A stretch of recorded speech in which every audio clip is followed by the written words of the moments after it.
Hi, and welcome to the Leading People podcast. Today's episode, I am so pleased and excited to be joined by Mandeep Virdee. Hi, Mandeep. Hey. Great to have you on. We had some technical challenges, but we're live and we're good to go now. All good from your end? Absolutely, yeah. Good morning. Brilliant. For the invitation. Really good, thank you. So, the Leading People podcast is all about talking to CEOs and leaders of organizations, leaders of people, and just understanding their journey. So as CEO of my world, I always thought it was pretty lonely at the top. You know, we go on these journeys, we create, we have mentors, we have board directors, but there's not really a voice of community in at this level. And so I decided I want to create this for our people, our business network, and you've kindly said you'd come on board today, talk about your journey and Kaur Maxwell, which is such an amazing firm. It's a law firm. I came along to meet you. Your front of house people were amazing. I had tingles down my spine when I walked into your world, and I thought I've got to get Mandeep on the podcast. So thank you for joining. Mandeep, tell me how you have got Kaur Maxwell to this point, because you only graduated from law school like less than 10 years ago. Yeah, well, it's crazy. So my journey definitely wasn't a journey that you would typically see in the legal world. So a majority of lawyers are heavily from legal families, and I decided to pick law at university because I just wanted to be a rebel and I didn't want to be an accountant, and my dad was forcing me to think about accountancy. And then it was later on in life that I kind of decided, actually, this is quite interesting. I've always been a maths person. I've been very, very comfortable with numbers, but I wasn't very comfortable with English. And I was like, this is a real challenge for me. And that was when the whole seed started of putting myself into uncomfortable positions and pushing myself. That was kind of the beginning of it. So when I finished at law school, I worked for many law firms, and I got to see firsthand how traditional law firms still run, and how backwards, quite frankly, they are. And what was really interesting is that I came from a business family, and I've been around business for a long time, so I've always seen very entrepreneurial people, but I couldn't understand why lawyers weren't the same or didn't think commercially. So lawyers are very much, you've come to me for advice, I'll take my time to give it to you. They didn't think that they were providing a service. It was just a very, very different world. And I didn't agree with it, because the way I saw it was, we are a service-based industry and we shouldn't think otherwise. So my journey into Kaur Maxwell wasn't a straightforward one. So I was actually headhunted as a head of department for a law firm in St. Paul's, and at the age of, I think I was 27, I was offered an amazing opportunity to be head of insolvency and restructuring. So I took it on, and it was an opportunity for me to mix my entrepreneurial side and my legal side. So I was working there. And what your entrepreneurial side is, just before we go into it a little bit further, what do you think your entrepreneurial side brings to the table? Because it sounds like these are ways and messages and behaviors that have been around you from the moment you were born, able to understand the world. Because everyone can probably read about the legal side, but the entrepreneurial side is almost a little bit intangible. Tell me what that means to you. Okay, so as I was saying, with lawyers that didn't really understand commerciality, they would expect clients to just come to them. Whereas what I could see very clearly was that we had to create a product or create an environment where we went to them and said, this is what we offer. So my entrepreneurial side was me capturing the market, because I'm dual qualified as solicitor and barrister. So I was going to meet people and saying, look, this is me. I'm basically a one-stop shop. Instruct me, I can take your case from here all the way to court. You're dealing with one person, your rates will be low because I'm a junior, give me a shot.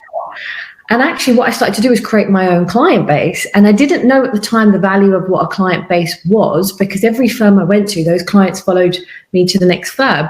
But by the time I got to the firm in St. Paul's, I had a following of quite a large client base. So when I when I met them, they were like a 27-year-old at this stage, like 3 years into her qualification. How have you got this following? And I said, well, I just was doing it while I was a trainee, and I was just building up my relationships because it's very heavily relationship based. And I think I captured that before perhaps I even understood what that wave really meant. So that's well, I don't know, but it just seemed like it was one of those where like I'd learned from a young age that relationships are really, really important, and trusting your sixth sense or your gut instinct on things, you've got to just trust and follow through on it.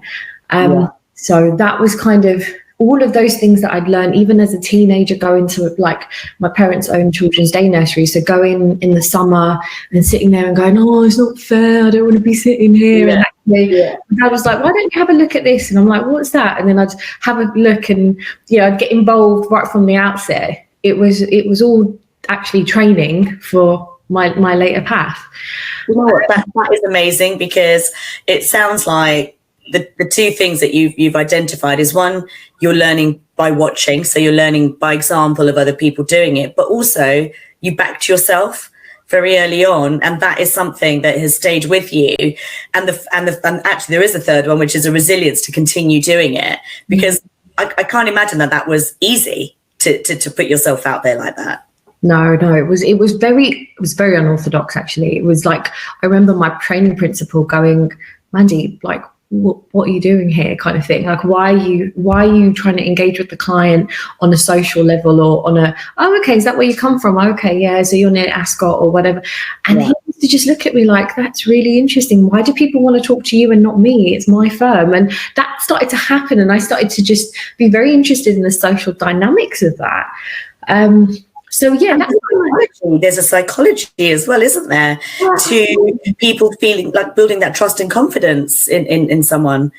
I think that's amazing that you tapped into that so early. That's amazing. Yeah, well, it's one of those things where you kind of stop and think, hold on a second, someone is coming to me to ask me what I think about their situation. And that comes twofold. One is emotionally taking them from place A to B and taking them there carefully. But the second is actually being able to legally help them from where they are. And sometimes it's not, the two things don't marry up. A client will come in and go, I want to get an injunction. That's what I want. And you're going, okay, why don't we sit down and have a chat first? And you kind of like break them down, understand who they are. What is it that's bothering them? And actually then taking them to the place of saying, look, that's not your answer. These are the reasons why, these are the variables why this won't work. So instilling all of that in my team was something that I wanted for KM right from the outset. I wanted us to be different in that sense, that we are very clear that we're not just your Tesco checkout type law firm. We just say, oh, you want that? No problem, we'll just do that. It was actually really going, hold on a second, do you really need that? And let's stop and ask you the question and build that relationship. Yeah. So after the firm in St Paul's, I had just got married the year before, and found out that I was very early on in my pregnancy, and out of nowhere, my regulator, at the firm, I didn't know that there was a problem, and basically the regulator got involved, and it was a problem with another fee earner, but effectively it caused a lot of difficulties for the entire firm. Wow. And I learned a lot about being in an environment that's an organization that's pretty medium-sized from that firm. I learned a lot, and it's just such a shame that firm didn't continue, because it was a brilliant place to work. But I took the best parts of that and I thought, okay, where do I want to go with it? But I definitely didn't have the confidence, nor did it even cross my mind to set up my own law firm at that time. Okay. So I picked up the phone to one of my good contacts and I said, hey, you won't believe what's happened. I'm sitting here with a ready-run department. We're billing X. We've got this many staff, got all these files. I need a home. And by the way, I'm like 12 weeks pregnant, but let's not tell anyone that for now. Let me see what I can do. Yeah.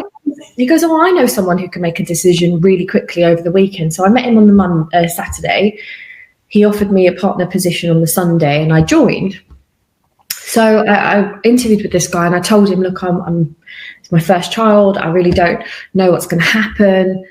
And I remember him doing what every lawyer should not do and every employer should not do, and kind of started pushing me into, well, you're only taking 6 months off, aren't you? You're not going to take more than that. And I was like, well, how do I know I'm going to only take 6? I've never been pregnant before. I don't know what it's like to be a mum. Yeah. But he put me in such a position. I had to sort of make a decision, and my husband just goes, yeah, just, you know what, like, you've got to house these clients, you've got to house this stuff. So I join, and he's the only owner of the practice, but it's like a practice of about 12 people. So it was much smaller than where I was. So I go in, and about 2 months into it, I start noticing really odd things. Like, he wouldn't turn up for weeks, and like all the juniors that he had would kind of start telling me things. And I thought, oh God, where have I landed myself? Like, because I made such a quick decision, you know, did I make the wrong one or whatever? And I thought, well, let me just sort of follow through with this pregnancy and see how it goes. At 7 months pregnant, I get a phone call on the weekend from the owner's brother saying, yeah, no, he's not well. He's got like some issues, so we're going to close the firm down. And this is just before Christmas. Oh my God. I thought, oh my God, now I've got an even bigger practice that I'm running. I've got more people that I'm looking after. How is it? A bigger bump than when you got into this situation to start with. Imminent challenges and rewards around the corner. Absolutely, like the most ridiculously difficult challenge I think I've ever come across, like emotionally, personally, work-wise, everything. So I went for a few interviews, as you do, but I was so shocked at the reactions I was getting. It like people just forgot I was a lawyer, and I was reported in the Times and the Guardian, and I had all these reported cases, and I was billing. Like, it was like I suddenly was just a woman with a big bump, and no one could stop looking at, like, it was literally so shocking. And you know what, that is, in this day and age when so much has moved forward, it's we've still got to work at this. Right. And I'm literally, I kid you not, Meeta, I literally sat there and I said, look, I've got a already running business. You need to take me on, my trainees on, this many staff, this many clients, and basically we'll make this much for you. Like, I can tell you we're going to make this much for you. And they were saying to me things like, why don't you go off and have your baby? We'll take your staff, we'll take your files, and then come back when you're ready, you know, when you feel settled, like trying to tap into my mother's side. And I thought, I haven't lost my brain cells. Like, I know what business is, and I know that you're trying to get an opportunity out of this, and this isn't what this is.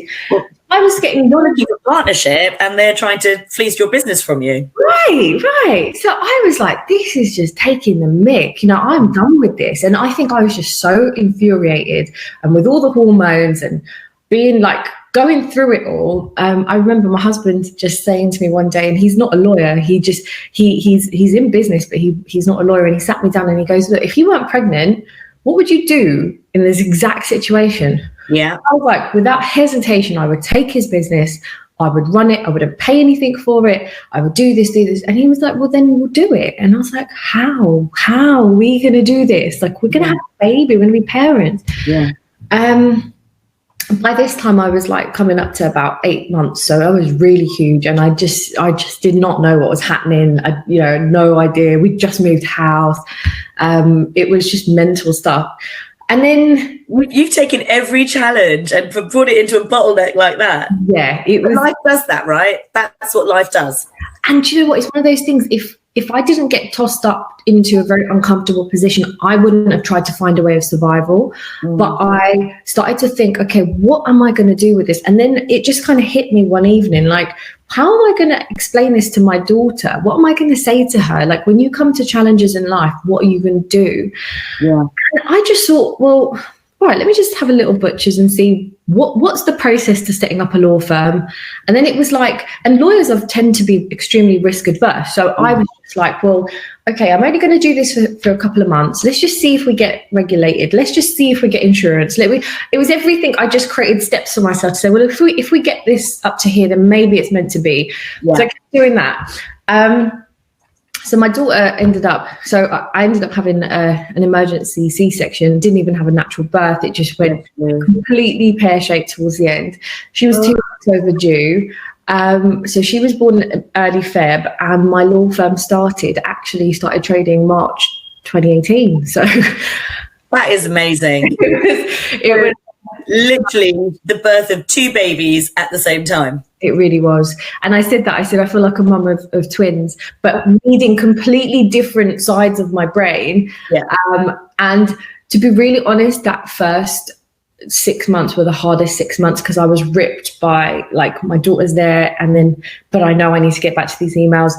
And it came with so many challenges, but I sort of decided to just flip it on its head. And I said, you know what? Being a lawyer is all I've ever known. Being a mum is actually something I've never done before. So I'm going to switch them over, and I'm going to be saying, okay, this will help me to get back into a good place. Like being a lawyer again will help me to get routine, familiarity. Absolutely. And as you say, it's very lonely. It was the most loneliest period, because how can you explain to anyone? And this is pre-COVID, so this is like, people aren't that comfortable that there's a kid walking behind, or It was very like, I had to accepted. Right.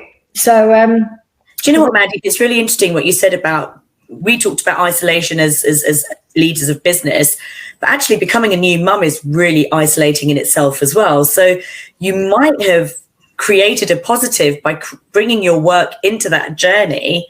As you said, something you identify with, that is your constant, because the inconsistency being a mum. I was quite traumatized by that. I remember, trying to understand and establish myself as a mum.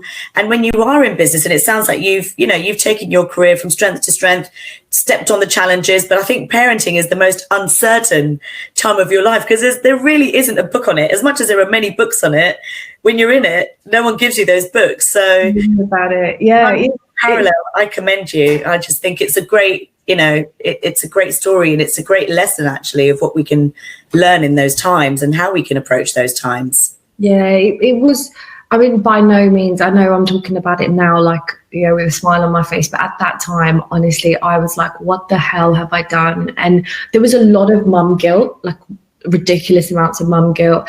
Yeah. But then what was fascinating was, in some way, it was just like, I just knew I was doing the right thing, and I couldn't explain it to anyone. I couldn't even justify it. I mean, like, my parents were like, why are you putting yourself under this pressure? Like, why do you have to do this to yourself? You were doing your training contract, you decided to do your masters, you were doing this, you decided to do that. You always make life difficult for yourself. Just be a mum and enjoy being a mum. And I was like, but you don't get it. Like, this business opportunity will never happen again. I will never have a law firm landing on my lap, ready to run. But the only thing is that I just have to be there to run it. Yeah. So fast forward, 2018 was definitely the toughest year, but I was super proud of my team and the way we got through it. I don't entirely know. It was just literally one of the things that I remember thinking is, I have to just forget about doing things how I used to do them, and I have to accept that, I will have my daughter here next to me, and I will have to type an email out, and it's okay, because I was still very much of the mindset, wake up at 5 a.m, go to gym, and like, I was just a normal kind of singleton lawyer, going into the chucking in, here's a baby while you're at it, and be a business owner. Here's the brief and here's the baby. Yeah, absolutely. Because it was like, it was really weird, because I remember going, I don't know what's harder, being a boss for the first time, because being a head of department was one thing, but it wasn't exactly the levels that you need to be at owning your own business. That's a completely different skill set. Yeah. So new skills about being a boss, new skills about being a mum. I was like, this is mental. But I just decided one day at a time, even at one point, an hour at a time, because I couldn't think beyond too far beyond that, because otherwise I was just going to break. Yeah. And so 2018 was very much firefighting, and I was just kind of going, okay, we need to survive. And I remember my accountant for the first time sitting me down, and she was the only person actually who sat me down in March 2019 and said to me, do you know what your figures look like? Have you actually even stopped to look? And I was like, no, I'm sure, as long as we've broken even, I'm fine with that. And she's like, forget breaking even. She's like, you've made a shocking profit. And then she shows me, and I'm like, I just remember just breaking down, because it almost felt like that was my affirmation that I'd made the right decision. Yeah. And she's She's an elderly Irish lady, and I absolutely love her to death. She's so fantastic, and she's also a mum, and she worked in like the big 4 accountancy practices, and she's been an amazing kind of, without even really knowing that she was, but she's been sort of my source of kind of going, it's okay, and you're doing really well, and so that then took me into the second year, and I said, okay, well, let's try second year, let's see how it goes, and we're now a team of 9 of us, and we're in year 3. Okay. And we're growing from strength to strength, like with God's grace. We are like doing some fantastic work, cross-border, overseas. We're doing it all, and it's just such an awesome journey. It's so exciting. I'm so glad I made that decision. But as you say, it's a lonely place, and you have to have resilience on a different scale to keep you going, because you cannot show any sign of weakness to anyone, really.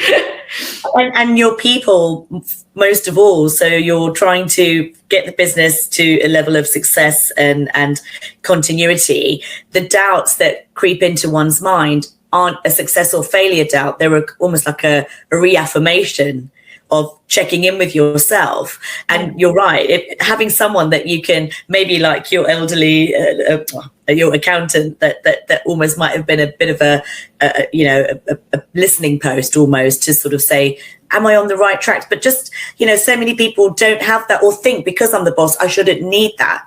But actually, we all need a network. We all need support, and we need a sanity check. We need someone to tell us, yeah, you're on the right tracks. And sometimes when they tell us you're not, you still have to feel in and think, am I? Because entrepreneurs do think broader and bigger and faster than a lot of their people around them. So it's kind of listening and then absorbing it, and then thinking about what they sit with. And I've been learning a lot about sort of, I call it, I think I used to think a lot in circles and sort of tie myself up, where I'd have all these thoughts, but then I'd come out with a decision. But going from thought to decision wasn't a sort of systematic step. So now I'm learning how to think in steps, so I can actually define how to go from all my thoughts to the outcome that I want. And that I'm almost my own sounding post now, So we find different ways, utilizing support, getting coaching, but you obviously had the business has gone from strength to strength. You're having another baby now. How does the work-life balance work for you at this stage of life? Oh, wow. Well, pregnancy with another 2-year-old is like a whole different thing altogether. I mean, at least before, if I wanted to have a nap, I just had a nap. Now it's like, mummy. I'm like constantly like running around with her, or it's different. It's a whole different set of challenges. But a work-life balance for me is still very much in a spread of a day. I have to jump in and out of my different hats very, very quickly. So mum hat on, right here, let's brush your teeth, let's do all of this, give her to the nanny, right, I'm going to see you in a few hours, go upstairs, put my business hat on or put my client facing hat on.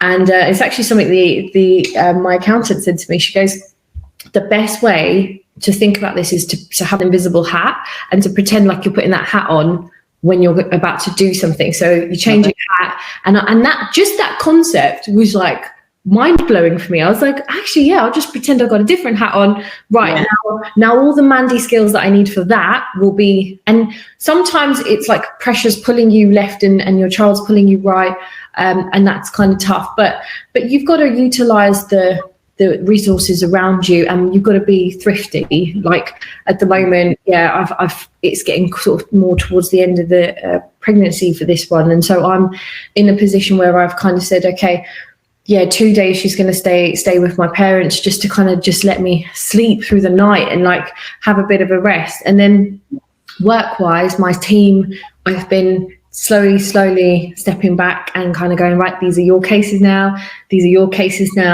and they've been doing a fantastic job. I mean, the idea of me coming back and taking all that back, I have no intention of it. I needed to catch myself, and this has made me do it, which is fantastic. Well, you've empowered them, you've helped them upskill, you've helped their careers push forward.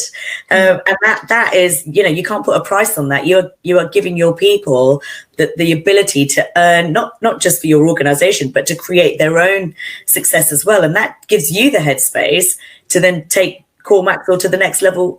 When you come back, are you taking time off? How are you planning on, again, not the work chat, but, just to understand, and for other viewers listening in and thinking about their own journeys, how do you plan to approach this? So, as you can imagine, with my first pregnancy, it was like, oh, have you gone back to work, a year later or whatever? And I was like, what do you mean? Like, I don't even know what that even means. Like, I was still...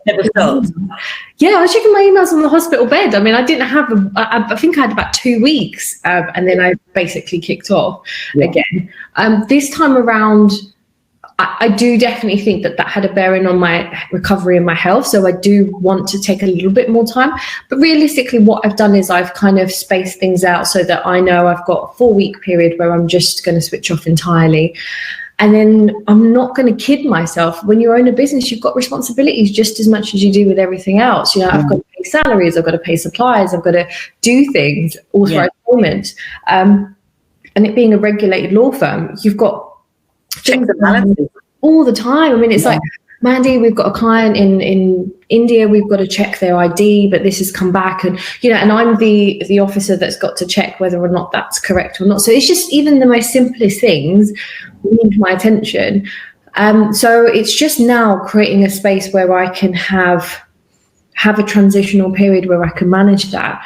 But I definitely would say one of the things that I decided was I'm just not going to be so hard on myself. Like I was giving myself such a hard time before, and I managed to get through it. So this time I'm just going to do it and not worry what people think as much, because I was really paranoid yourself. Yeah, so I was hiding it before, and I was like, I didn't want to tell anyone I had a business because I thought they're going to think, God, she's so career hungry. She just can't stop. Like, even when she's having a baby, she's still gonna, especially in like communities, it's like you kind of feel that paranoia. But I was like, I was actually really surprised that I got amazing support. I got really fantastic support from other male Asian men who were like, I'm going to get business your way, and really, really did. Like, they moved heaven and earth to get me contacts and stuff, because they were like, we have to support other women in this environment. Like, I want to support you. And I was really surprised by that. But I took it on board, and we've been fantastic friends since. But actually, about the female, you said the males. Do you think the females were less supportive? Being from a similar background, I'm really interested in your experience in that.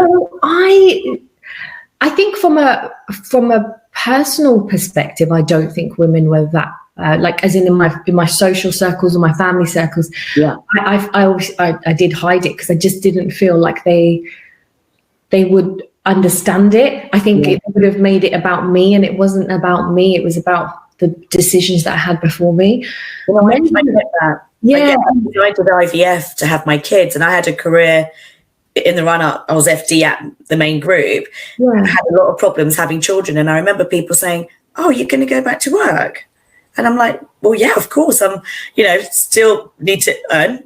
I'm still a mum, but I still want my career. I love what I do." And I definitely felt the judgment, whether it was sort of self-inflicted or whether it was, absorbing what I think everyone's thinking. It does sit with you, doesn't it? Absolutely, it really does. And the thing is you get really paranoid about like the energy that's sending in your life. And I just thought, you know what, it's best that people don't need to know what's going on. Now things are slightly different. Like, my father-in-law will say, "Oh, my daughter-in-law's a lawyer," and someone will go, "Oh, okay, we know Mandy," and and so now I guess it's one of those things where people just know me a bit better, and understand you. So that's obviously something new, but I mean it's checks and balances, definitely. Yeah. So I I think that actually other women, even like when I met you, I instantly just thought, she gets it. She's not judging me. She's not thinking, but hold on a second, you had a newborn. Like a lot of people's faces when I used to tell them were like, but why? And it wasn't because my husband couldn't do something, or because it was just because why can't I make decisions that actually will be in parallel to my life? I don't understand why people think you have to be a mum or have a career. Why does it have to be two separate things? So and I just don't agree with that. I don't think that you need to make those types of choices. And COVID, actually, if you again look at it in a positive, has been wonderful. Now I speak to my opponents. I speak to lawyers all the time where we're like doing without prejudice conversations, and they'll talk to me about their family or how they're coping with COVID. And it's just made us, I don't know, maybe like realign our sort of priorities, and just made it more normal for us to mix family and work. We're more human, we're more understanding, and I think there's more compassion and humanity all around. It doesn't change how intensely we work, it doesn't change how vigorously you fight your cases, I'm sure, but it allows us to understand each other at a human level, and that actually makes for an even better business world and working world. I think that has been a real positive, you're right, of this time. Definitely. Yeah, I think it's been such a fascinating experience. And so the change from working from an office environment to this has not been different for me. But what I've been doing is giving staff a toolkit of going, look, this is what you need to do. When you shut your laptop, you walk away.